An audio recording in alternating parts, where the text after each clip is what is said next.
গত ১৮ ডিসেম্বরের সেই ভয়াবহ তাণ্ডব, লুটপাট আর আগুনের ক্ষত নিয়ে এখনও দাঁড়িয়ে আছে কারওয়ান বাজারের প্রথম আলো কার্যালয়।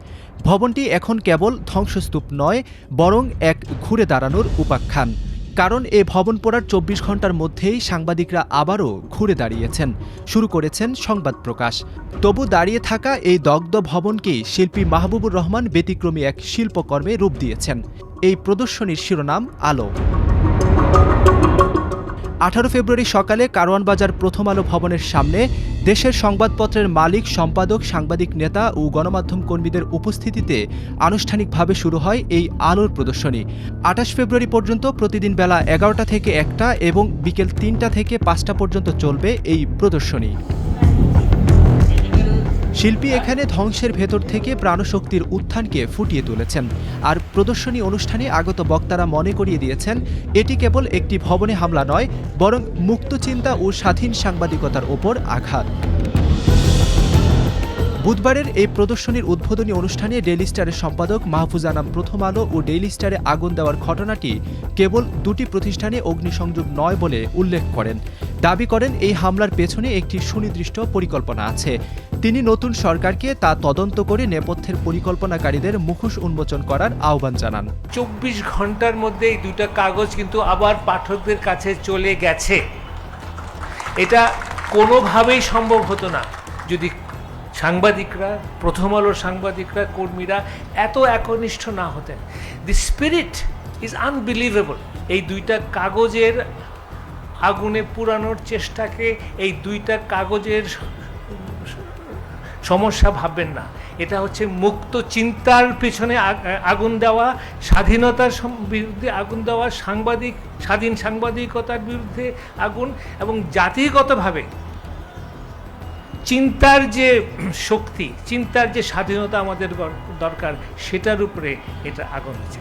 তৃতীয় কথা, যে আমি এই সরকার, নতুন সরকারের কাছে আবেদন করব, এইটা নিয়ে যেন তারা যথেষ্ট ইনভেস্টিগেট করেন এবং কারা এটার সামনে ছিল, পেছনে ছিল। বিকজ এই ঘটনাটা খুব করে যে আকস্মিকভাবে হয়েছে তা না।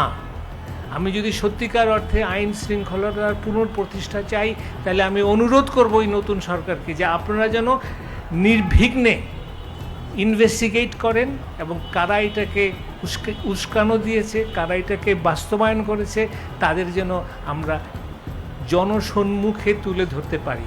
হামিম গ্রুপের চেয়ারম্যান একে আজাদ বলেন, পুড়িয়ে দিয়ে কোনো প্রতিষ্ঠান ধ্বংস করা যায় না। সাংবাদিকরা এই হামলায় ভয় পেয়ে পালিয়ে যাননি। ভবিষ্যতে এমন আঘাত আসতে পারে, তাই সাংবাদিকদের ঐক্যবদ্ধ থাকার আহ্বান জানান তিনি। যেভাবে পোড়ানো হয়েছে সত্যি খুব খারাপ লেগেছে, কষ্ট পেয়েছি। আর শিল্পীর ওই ক্রলিংটা আমার খুব ভালো লেগেছে, যে কিভাবে পালিয়ে যাচ্ছে, জিনিসটা খুবই অদ্ভুত হয়েছে। তো যেভাবে পোড়ানো হয়েছে, পুড়িয়ে কিন্তু প্রথম আলোকে শেষ করা যায়নি।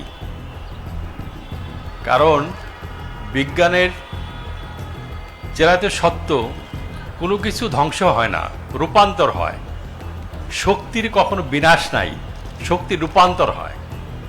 এবং শিল্পী সেটি দেখিয়েছেন। পোড়ার মধ্যে দিয়ে আবার নতুন গাছ জন্ম নিয়েছে। আগামী দিনে যে কোনো পরিস্থিতিতে আমাদের সেই ঐক্যকে ধারণ করে প্রথম আলো, ডেইলি স্টার যেভাবে প্রতিকূলতার মধ্যে এগিয়ে যাচ্ছে, আমরা সকলে সেভাবে এগিয়ে যাব। সবশেষ কথা বলেন প্রথম আলোর সম্পাদক মতিউর রহমান। তিনি শিল্পী মাহবুবুর রহমানের এই কাজের মধ্য দিয়ে ধ্বংসের মধ্যেও গভীর প্রাণশক্তি ও আশাবাদের কথা বলেন। স্বাধীন সাংবাদিকতার স্বার্থে সাংবাদিকদের ঐক্যবদ্ধ হওয়ার আহ্বান জানান।